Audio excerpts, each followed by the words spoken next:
Acho que eu vou compartilhar com vocês a leitura do início do texto para a gente poder entender um pouco. Bom, que a Agatha chega no início, já vai poder acompanhar o início aqui, ó. Deixa eu pegar Cheguei de aqui. viagem agora. Luiz.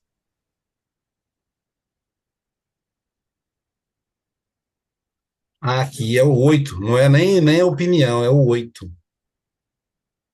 É, diz assim: na mente de quem é casto e purificado, não encontrará coisa alguma corrupta, nem impureza, nem conflito algum. A gente parou aqui na aula passada.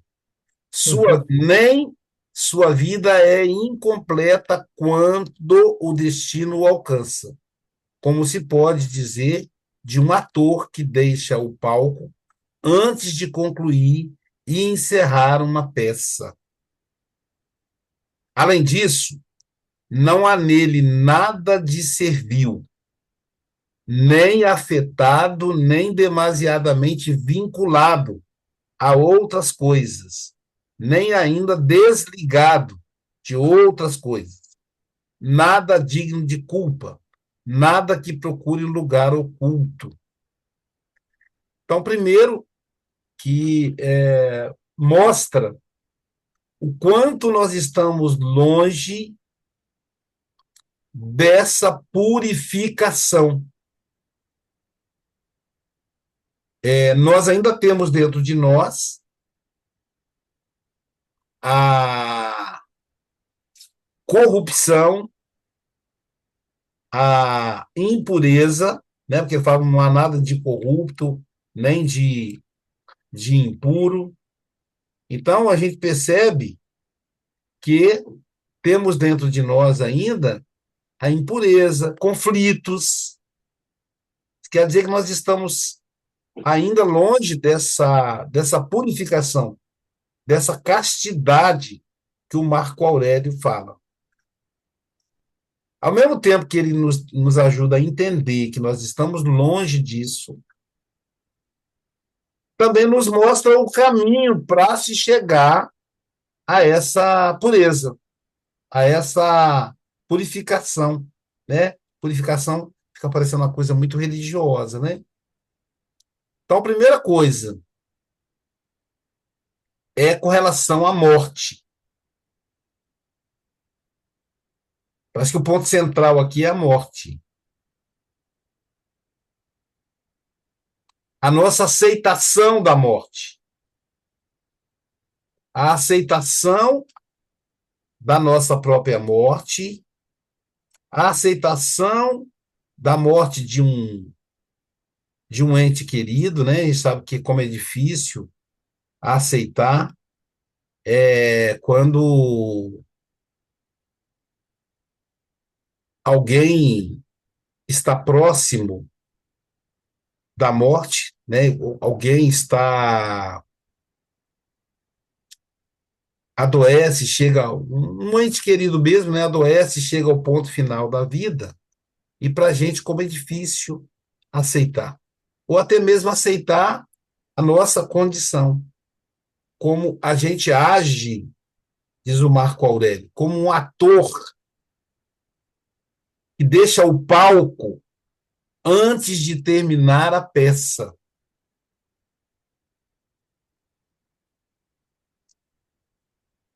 Primeiro que a gente nunca deixa o palco antes de terminar a peça. A peça já terminou, quando nós somos convidados a sair do palco. Ou quando alguém é convidado a sair do palco.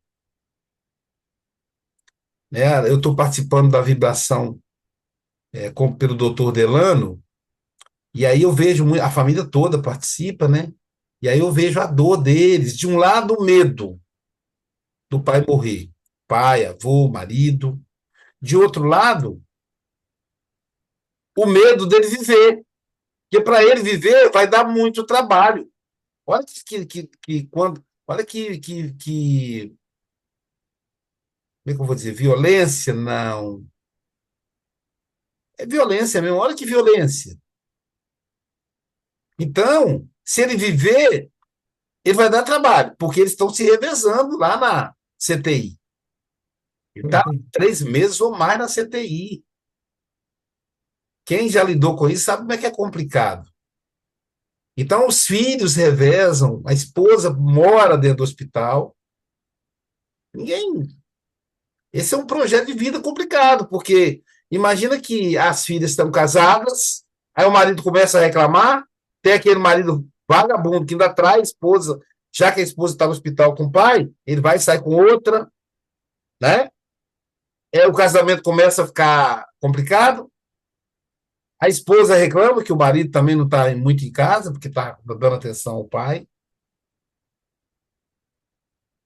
Então, desejar a morte do próprio pai é algo impensável, mas deseja. Como o Freud diz, o desejo ele é amoral. Ele não pede autorização. A gente simplesmente deseja. O que a gente pode fazer é administrar esse desejo para que ele não se torne, não domine, mas ele surge naturalmente, livremente. Então, para mim que estou de fora, é difícil falar para eles da morte. Todos estão ali torcendo, mas ao mesmo tempo eu vejo que eles já estão exaustos. Então, a gente tem dificuldade em lidar com a morte. E aí, por causa disso, é só uma reflexão que eu estou fazendo, por causa disso a gente se mete em corrupção, em desequilíbrio, porque corrupção lembra sempre a corrupção política, né? Mas tem outros tipos de corrupção. Quando a gente abre mão dos nossos valores, a gente está sendo corrupto. Então, olha só o que ele fala. Não há nele nada de servil. Ele não serve, a pessoa que é casta, ele não serve a nada. Mas também não está preso. Ele não tá preso, mas também não está desligado. Não está preso e nem desligado. Não tem culpa.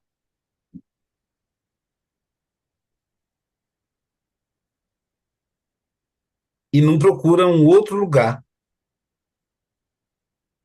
Porque nessa relação com a morte existe muita culpa.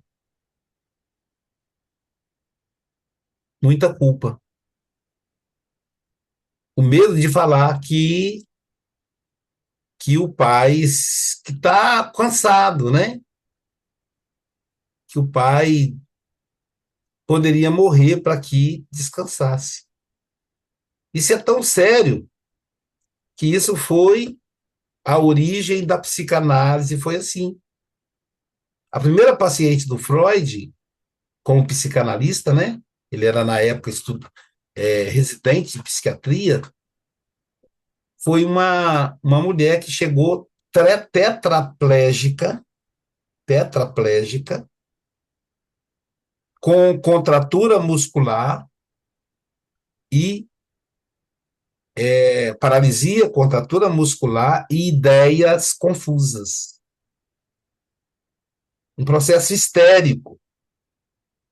E aí Freud, percebendo que era um processo histérico, ele pergunta para ela é, por que ela está daquele jeito, e aí ela fala que é porque o pai dela morreu. E, e ele pergunta, não, ela fala que é porque ela desejou a morte do pai. Ela cuidava sozinha do pai acamado, numa situação que ela estava exausta, ela desejou a morte do pai. O pai morreu e ela se sentiu culpada. Então, quando o pai morreu, ela fez assim, ó. Aí ela paralisou. E aí o Freud foi dialogando com ela que o pai não morreu porque ela desejou. Que ela é humana, ela podia desejar, todos desejamos.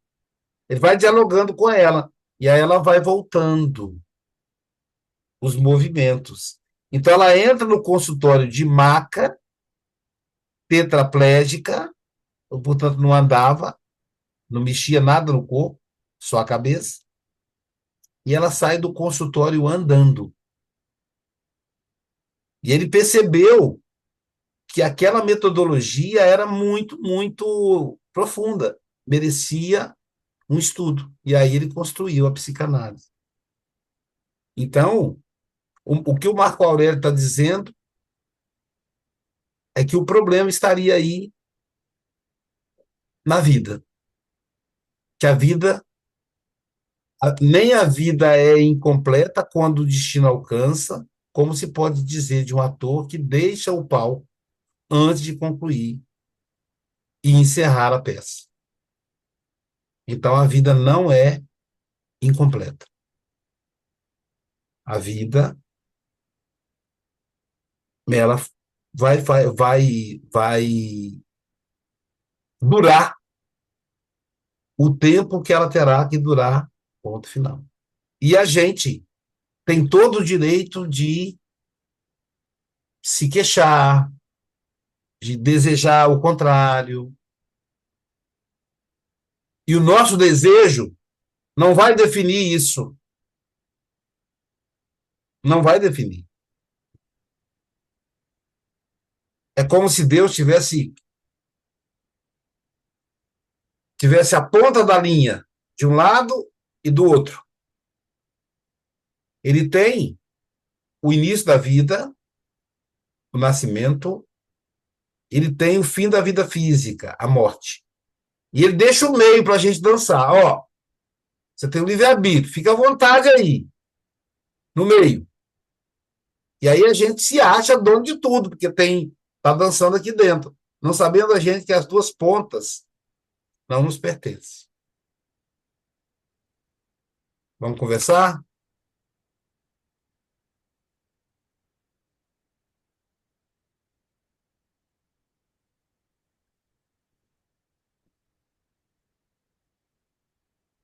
Quem gostaria? Lisete? Ahm, eu, como já fui confrontada com alguma situação destas, e é muito complexo. Ahm, Quando eu fui chamada ao hospital para me despedir de uma pessoa, porque os médicos disseram para podia ser horas ou dias, não me disseram, mas que se eu quisesse despedir-me dela ainda, vê-la com vida para ir lá. E eu fui, tivemos em isolamento, era no tempo da pandemia, tivemos num gabinetezinho, pronto, tudo fechado e não sei quanto, porque não falava, mas ouvia-me. Eu percebia que me ouvia, apesar de que tinha uma visão muito, muito, muito reduzida.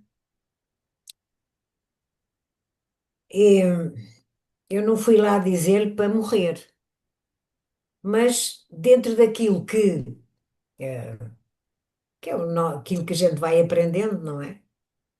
E vendo eu que já não havia ali resistência, já havia ali um não querer viver. Foi o que eu senti durante uns tempos. Foi, estou cansada, estou farta, não quero mais estar aqui. Mas como ela tinha tido um filho que autossuicidou-se, isso também lhe serviu de lição. Claro que nunca, acho eu, nunca iria praticar um ato desses. No entanto, estava já num sofrimento muito grande, sentir-se completamente incapaz. E quando foi para o hospital, não foi por causa do Covid, mas acabou por apanhar Covid no hospital. E eu, meu Deus, aquele corpo físico não lhe servia para nada naquesta altura. Estava, é assim, não andar, não ver, não falar. Eu acho que me ouviu, acho eu, pelo menos o ouvido do espírito, com certeza que me ouviu. E, portanto, eu fiz-lhe aquela conversa nesse sentido, de que aquele corpo, efetivamente, já não lhe servia, para a sua vida terrena, porque ela muitas vezes chegou a dizer: Não estou cá a fazer nada, eu não consigo fazer nada, para que é que eu ando aqui? Assim, custa muito a ouvir estas coisas, pronto. É uma pessoa com quem tinha muita ligação, de laços de sangue, inclusive, e, portanto, isto não era fácil. E eu, o que é que eu tentei fazer nessa conversa? Foi que ela aceitasse que estava na hora de deixar aquele corpo. Se assim o quisesse, que aceitasse, com certeza que teria já amigos ali. Ela tinha alguma sensibilidade, que teria ali amigos que a estavam a acompanhar-se, que ela gostaria, enfim, de se encontrar com A, com B, não é duas pessoas que eu sabia, ou três, vamos dizer assim, que eu sabia de antemão que sabia, ninguém me disse, sabia eu por aquilo que eu entendia, que seriam três pessoas, que pelo menos duas delas, no dia em que ela deixasse o corpo físico, estariam para lhe estender uma mão, para lhe dizer vem. E foi neste sentido que eu tentei fazer. Se me disser eu fiz isto de coração, eu fiz isto com o coração assim, muito apertadinho, mas achei que era a melhor forma. Alguém que estava, é assim, com os problemas todos de doenças físicas, com o Covid em cima, não havia. Aliás, o médico disse-me: pode estar aqui horas, a senhora, se quiser, venha para a ver ainda com vida. E eu fui, eu era a responsável dela, não tinha cá mais ninguém, e portanto, aí eu fui. E isto deixou-me, por um lado, assim, será que fiz bem? Será que ela aceitou bem, no fundo, esta minha conversa de: olha, o melhor será entregar, deixar ir, mas não sei o que. Fiquei aqui. Depois disto, no dia a seguir, tiraram-no do sítio onde ela estava e mandaram-no para outro sítio. E ela teve aquilo que se chama aqui em Portugal as melhoras da morte. Disse-me o médico, quando me ligou, a dizer que ela tinha aberto os olhos, balbuciou palavras que ninguém entendeu o que ela tinha dito, mas que se eu quisesse voltar a ir despedir-me dela, que eu podia ir. Não é? E eu disse: Doutor, desculpa, eu não vou. Eu já fiz aquilo que eu entendi quando o doutor me disse para eu ir aí. Eu agora não vou mais. Até porque o doutor sabe perfeitamente, eu fui aí no tempo com Covid, claro que fui protegida, todas essas coisas. De qualquer forma, eu disse: não, eu não vou. Eu fiz a minha despedida quando estive aí, agora não vou mais. É evidente que passadas 24, não foi 24 horas, foi menos. Ele ligou-me, não sei a que horas, na madrugada seguinte ela desencarnou. Mas são, isto para dizer, o medo não é um medo, eu acho que ela não tinha medo da morte, ela queria ir embora, porque a situação dela, ela queria muito ir encontrar, especialmente com duas pessoas. Pronto. Era o filho, que eu não sei se o filho tinha condições, ao fim de tão pouco tempo, dela se encontrar com ele foi um autossuicida, e tinham passado ainda poucos anos, tinham passado 13, 14 anos por aí. Mas é o marido. E eu sabia que o marido a visitava muito enquanto ela estava por aí, quando ainda andava por aí, e era realmente uma pessoa excepcional, excepcional como ser humano, e eu acredito. Não é, eu não vejo nem ouço, como sabem, digo sempre, cega, surda e muda, mas alguém que tem essa capacidade, me chegou a dizer muitas vezes, olha o marido que está ao lado dela, ele visita muitas vezes. Portanto, eu ali, assim, quem sabe, mas eu achava que sim, era aquela presença que estava ali, por isso é que eu disse, vê quem está ao teu lado, vê quem te estende a mão, aceita o que será melhor para ti. Agora, é fácil, não é? Eu assisti à partida do meu pai, sempre tive, até ao último minuto, as últimas horas estive sempre ali ao lado, e eu sabia que ele, pronto, não, ele não me respondia nada a que eu dizia, mas deixei passar as horas, o tempo tinha que ser, porque se eu lhe dissesse qualquer coisa do estilo, como disse à sobrinha, ele não ia entender. Portanto, estive ali muito caladinha. A minha mãe foi outra situação diferente, mas ela sabia que se ia embora. As últimas frases que ela disse, para mim, foi só para mim, ela sabia que estava na hora de se ir embora. E foi meia dúzia de horas depois de eu sair de pé dela, ela partiu. Portanto, esta consciência que a gente tem da partida, de se despedir, também aceitamos na medida em que nós já temos alguma capacidade para perceber que é só um até já. A vida continua. Ajuda muito. A Então, certeza, não. a certeza da vida pós-morte, né?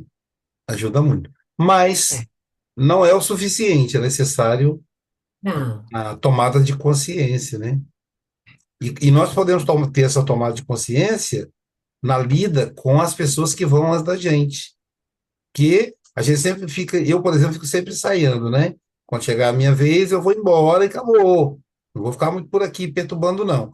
Mas eu posso treinar isso com aqueles que vão antes de mim.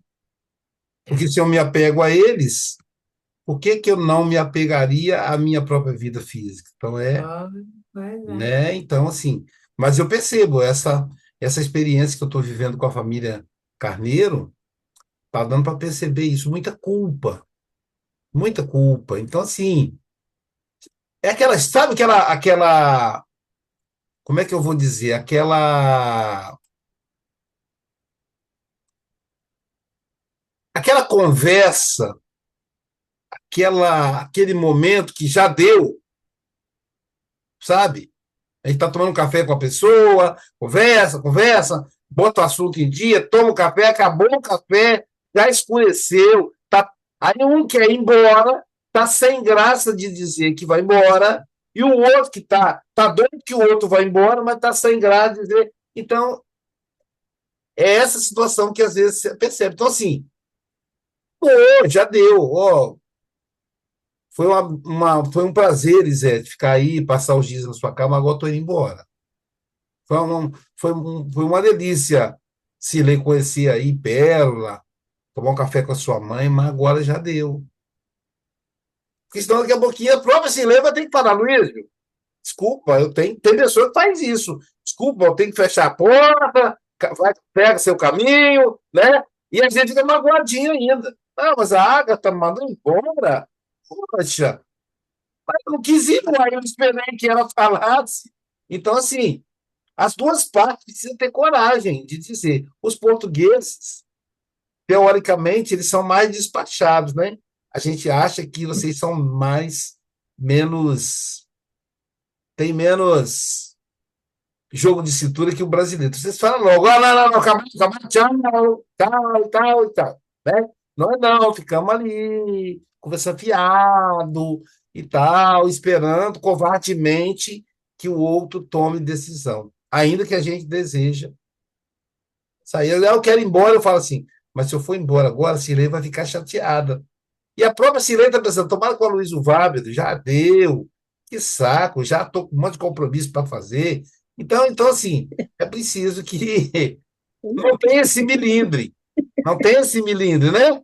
O- Aí os portugueses Cirlei falam assim, ah, ó, já deu, então tchau, vai para sua casa que eu vou dormir, acabou. Mas nós brasileiros ficamos enrolando, enrolando. Então, assim, que eu percebo, o que eu percebo nessas situações? E a família fala, ai, meu Deus, estou tão cansado, mamãe podia ir, né? Já deu, né? Então não tem coragem de falar. E já Isso prejudica muito eles, né? Vai só e o prolongando espírito que está naquela também indo, aquela fica dor, com eles né? também, entendeu? Eu me lembro da É, verdade. minha avó materna. Meu filho, cansado, eu quero ir embora. Ela falava, meu filho. Ela falava, você não é meu neto, você é meu filho. Porque se a sua mãe tivesse deixado, eu tomava você da sua mãe. Ela que tomou você de mim. E como ela era parteira, né? Ela que fez o parto. Então, o primeiro que viu você foi eu. E ela falava comigo, meu filho, ela gostava muito de conversar comigo, a avó Chica. Meu filho, eu estou cansada. Ah, é, vó? É. Veja bem, estou em pé, meu corpo dói. Aí eu sento, o corpo dói. Aí eu deito, o corpo dói. Se eu ficar aqui sentindo dor. Outra coisa, eu estou com saudade do Soniro, que é o marido dela que tinha morrido 45 anos antes. 45 anos de vida. Ele falou: olha, se a senhora quer ir, a senhora vai. Por que a senhora vai ficar? A senhora não quer ficar mais. Essa foi minha última conversa com ela. Uma semana depois eu voltei para o funeral. Então é essa. Mas a minha avó sempre foi despachada também. Ela nunca mandou recado, não. Isso é a cara dela fazer isso. Ó, vambora, vambora, acabou. Eu tenho que fechar a casa. Então, sabe? Então, ela desenvolveu essa habilidade. É difícil. Por causa da culpa. Por causa da construção religiosa, que nós aprendemos que não é correto a gente desejar a morte do outro. Como se a morte fosse uma coisa ruim. A gente conversa sobre ela, quer dizer, mas a gente continua presa nela. Oh, Luís, desculpe, nós aqui, lá está, se calhar é a cultura portuguesa. Nós às vezes aqui dizemos, eu já ouvi algumas pessoas dizer, quando que, pronto, existem normalmente pessoas que têm doenças muito prolongadas, anos e anos e anos e anos, e a família fazendo muitas orações, pedindo muito, muitas vezes, é um ato egoísta não querer deixar ir. Porque aquela pessoa pode até querer ir embora, mas a força das orações e do amor e de estar ali e a assistência toda, há quem considere isso um ato egoísta da nossa parte. Eu não sei, Talvez seja um falso egoísmo. É a Cilei falando assim, Luísio, fica aí ó, mais um pouquinho. E dentro dela está dizendo, vai embora, que eu estou dando para fechar a casa. Ela quer fazer uma fachada. Não é genuíno, entendeu? Não é genuíno. É preciso admitir que está cansado. E admitir que, olha, tudo bem se eu precisar ficar mais um pouco te fazendo sala. Mas se você puder ir, vai, bom. Vai embora. Eu Tchau. posso dizer, Pode. essa situação, a situação que a Liseta apontou agora, é o que está a passar com esse nosso irmão, que está toda a família que estão a fazer as vibrações pela saúde dele. É exatamente aquilo que orar, pedir para um corpo que está ali, já debilitado, que já não se sabe o que é que vai dar, o que é que vai fazer, se já terá alguma vez capacidade de viver, ou viver, como havia condições de vida.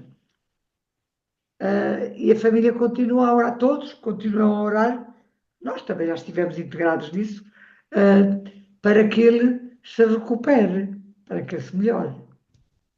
É Sim. complicado. Porque há casos que a pessoa pode melhorar, mas no caso de um velho, a gente tem até medo de falar essa palavra, né? Parece que ela é uma Velho. palavra imoral. Quando a pessoa está velha, não tem jeito. E eu aprendi isso na experiência com a minha mãe. A médica falou: sua mãe tiver outra parada, já tinha tido umas quatro ou cinco. Não vou ressuscitar, não.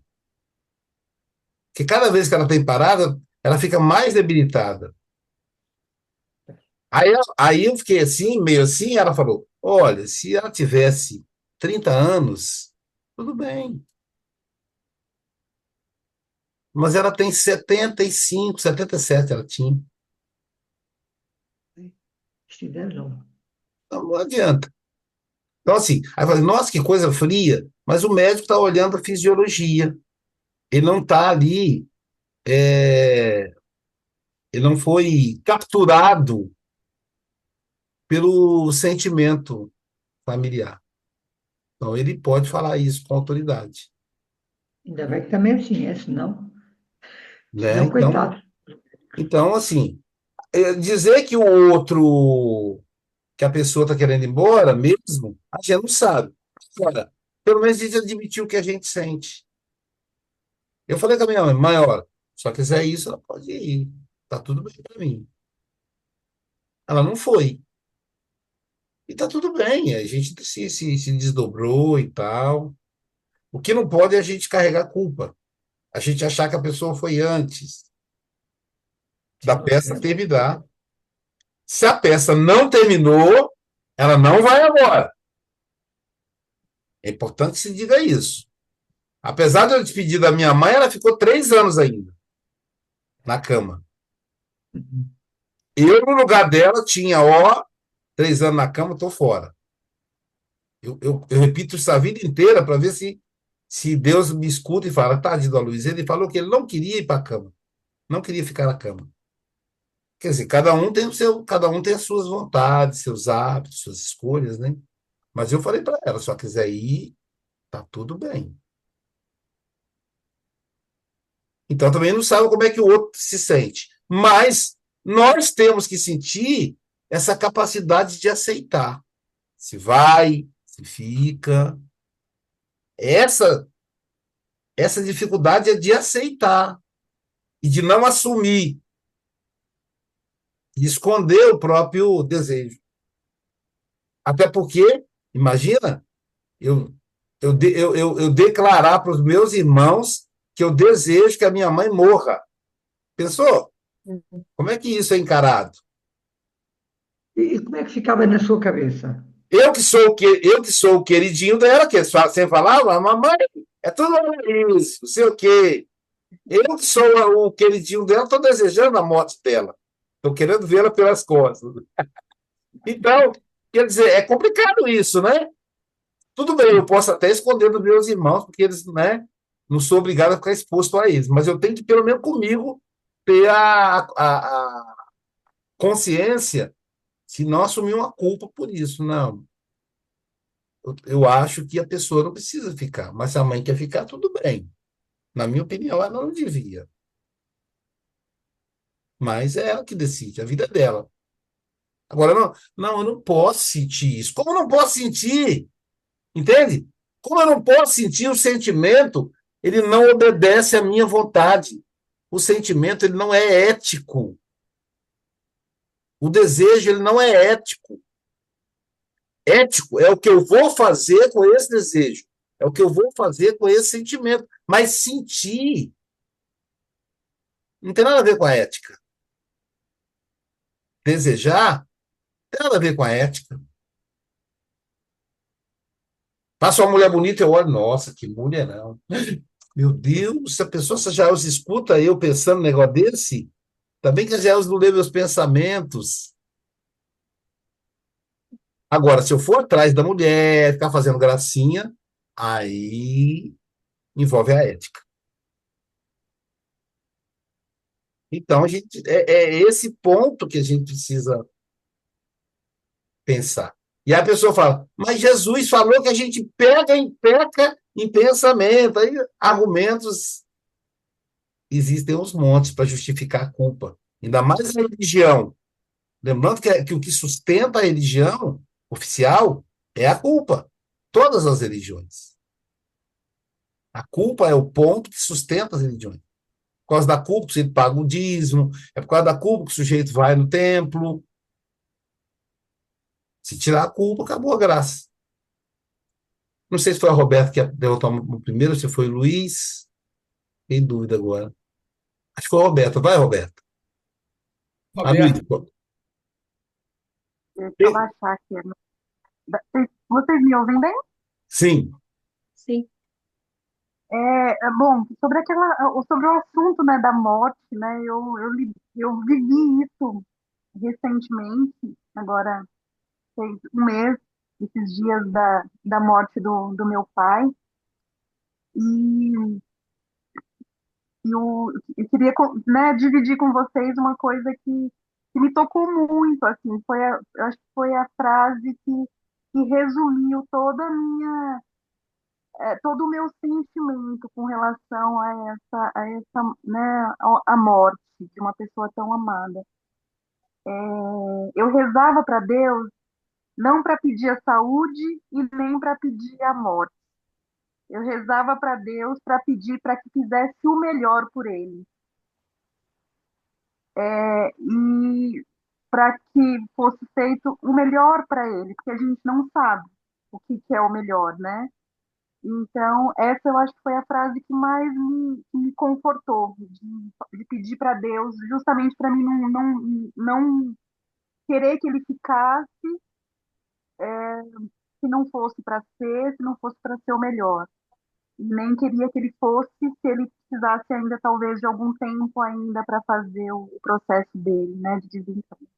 Então, eu achei muito conforto nessa forma de lidar com a morte, de me apegar com Deus e pedir o melhor, se fosse feito o melhor, que eu estaria pronta para isso. Então, era isso, era essa a minha, minha reflexão sobre isso. Então, isso foi um processo mental. Mas e o seu sentimento? O que que você sentiu nos dias que antecederam a morte? Os plantões no hospital? Quais eram os sentimentos que te alimentavam com relação à vida e morte do seu pai? Entendeu, Roberto? É isso. Que isso passa dentro Falando de você. tristeza com a possibilidade de perder, né? Com a possibilidade de perder, havia tristeza. Mas eu acho que eu me conformei bastante com esse processo mental. Sim. Luiz, eu comigo, assim, até aconteceu essa situação, tanto meu pai quanto a minha mãe desencarnaram, assim, eles ficaram no hospital e eu fui, né, fiz, tipo assim, dei um passe neles lá no hospital e tudo, orei e coloquei para Deus se eles tivessem, eu, né, a família tivesse o merecimento, né, que se eles fossem na hora que tivesse. E, e eles, né, os médicos chegaram assim, falou que, olha, não tinha muito jeito, ele estava naquele tratamento paliativo, todos os dois. E eu, assim, fiquei tranquilo. Depois até eu fiquei um pouco assim preocupado, eu falei assim, será que foi a eutanásia, né?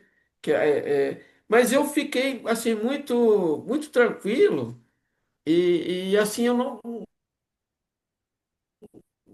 eu sentia, eu converso com eles, né? Assim, converso, assim, tô aqui, tá? Na boa para mim, como se eu estivesse, tô aqui na casa da minha mãe tranquilo, assim, na boa. E, e às vezes assim, tem a diferença às vezes das minhas irmãs, porque eu acho assim, eu fiz tudo que eu podia por eles. Dei o conforto, eles tiveram um tratamento bom, eu pagava um plano de saúde, né?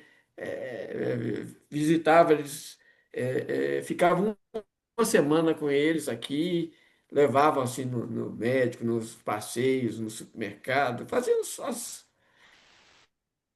então, assim, eu entendi, né? Esse lado que eu acho se foi tipo igual eu estava vendo assim, foi a hora que o ator abandonou o palco e eles mesmos falam, ó, assim, um pouco antes, meu pai mesmo comentou que ele não gostaria de ficar sofrendo lá, porque na verdade, assim, ele foi até para o hospital, assim, que tipo, eu falei assim, não, você não pode ficar, vamos, a gente, vamos lá ter um cuidado, a gente paga um plano, só tem, né?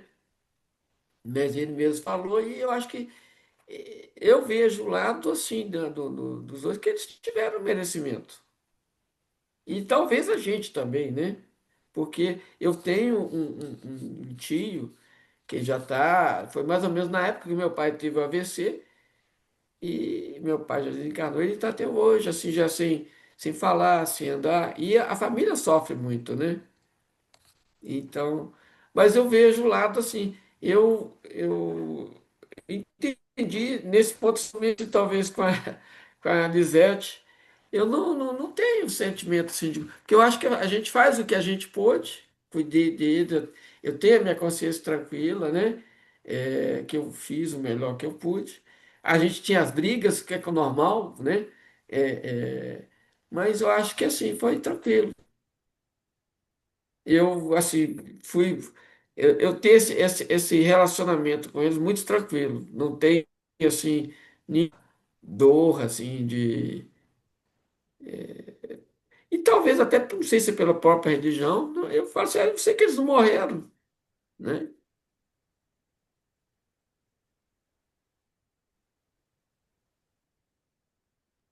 Jane,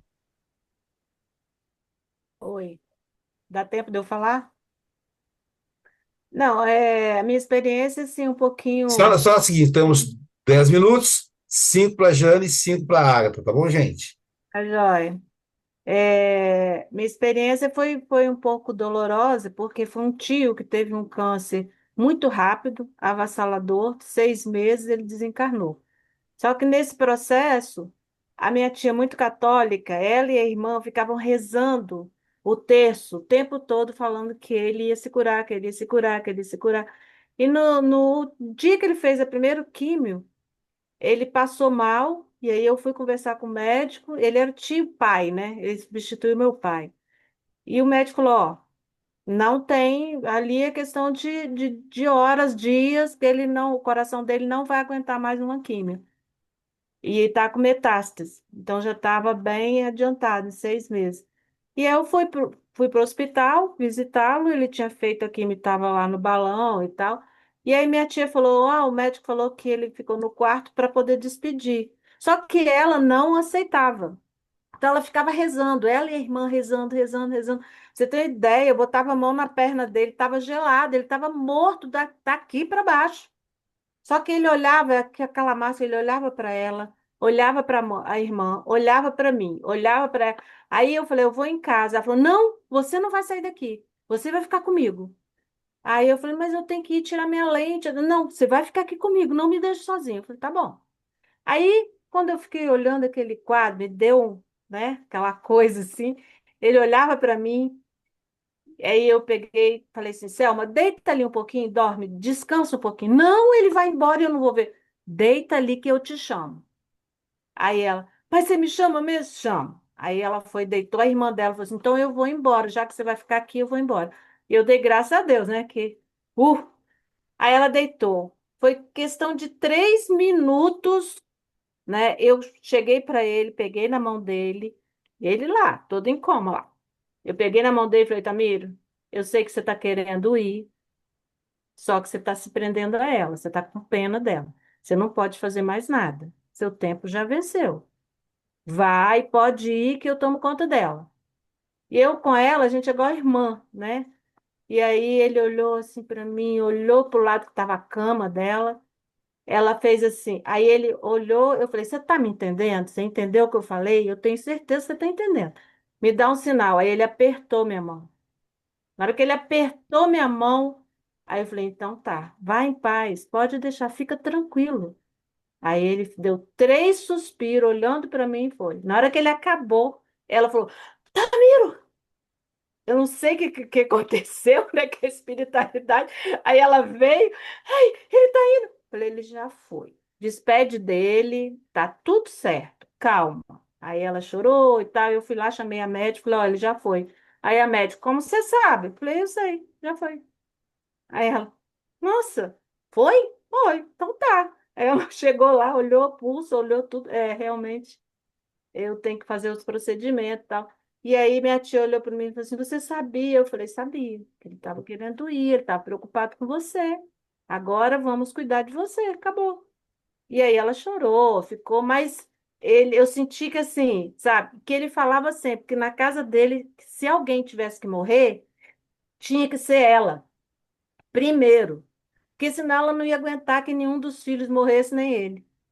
Então ele estava preocupado com ela, entendeu? Aí deu tudo certo, ela foi recuperando, mas eu queria só dividir, porque como que é assim, é muito verdadeiro isso, entendeu? E é isso. Fala, Agatha. Agatha, Olá, boa noite a todos. Eu estava aqui a ouvir o testemunho de cada um e lembrei-me também de experiências pelas quais eu também passei e testemunhei, e eu percebi-me o quão fácil é nós racionalizarmos as nossas emoções, seja através de, vou orar a Deus para salvar o meu ente querido, ou vou orar a Deus para que lhe leve. Ou este tipo de negociações que nós gostamos de fazer para ter o controlo da situação e fugirmos de sentir as emoções inerentes à situação. Quantos de nós também, à custa, não é, das nossas crenças espíritas, nos recusamos a fazer o luto integral dos nossos sentimentos, porque, eu sei que a vida continua e eu não posso estar apegado, porque isso também vai implicar que o meu ente querido não suba. Eu sei que estava na hora dele partir. Eu disse que ele podia partir. Mas o facto é que muitas das vezes nós nos entretemos nessas nossas crenças para não sentirmos toda aquela panóplia de emoções, muitas das vezes conflitantes, que fazem parte desta coisa inevitável que é a morte, não é? E isso, eu digo isso muito a título desta pequena frase que aqui está, que diz que nem na mente de quem é casto e purificado não encontrará coisa alguma corrupta, nem impureza, nem conflito algum. Ora bem, quantas vezes nós não entramos em conflito direto com estas situações de desapego, mas da saudade, da dor da partida, mas a necessidade de nos conformarmos com a partida. Eu própria, eu estou constantemente, quando, por exemplo, a minha avó faleceu faz uns anos e a minha irmã era extremamente apegada à minha avó. ah, Já eu tentei ter uma postura mais estoica, exatamente para fugir de sentir, não é, todos aqueles sentimentos. Eu estive lá com a minha irmã, com a minha mãe, com as minhas tias, até ao último momento, até ao último suspiro. E nenhum tipo de preparação ao conhecimento espírita me impediu de sentir todos aqueles sentimentos, a dor, a saudade, a raiva, não é? Que a pessoa também não quer, que eu fiquei de certo modo zangada, porque a minha avó partiu um ano depois do meu avô. E a dada altura eu senti-me um pouco zangada, não é? A minha avó foi atrás do meu avô e depois nós ficamos aqui. Então é importante nós sermos autênticos connosco mesmos e não buscarmos subterfúgios, não é? Não tentarmos racionalizar as emoções, porque o estoico não nega as emoções. Ele sente-as com autenticidade, ele sente-as no momento, mas não se prende a essas emoções. Essa é a diferença. E é uma diferença sutil que só lá está a experiência, não é? Todas estas experiências que nós vivemos, ahm, ao longo da nossa vida nos vão dar essa sensibilidade, não é? É isso.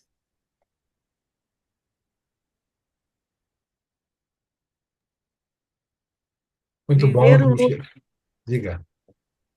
viver o luto, né? É o luto, que é o que a gente que aqui a gente chama de luto, né? Deixa eu marcar aqui o item 9, que é da semana que vem, eu achei que a gente ia entrar nele hoje, acabou que a gente não entrou, mas estava combinado que o 8 não teria terminado, a gente teria que voltar nesse item 9. É o luto.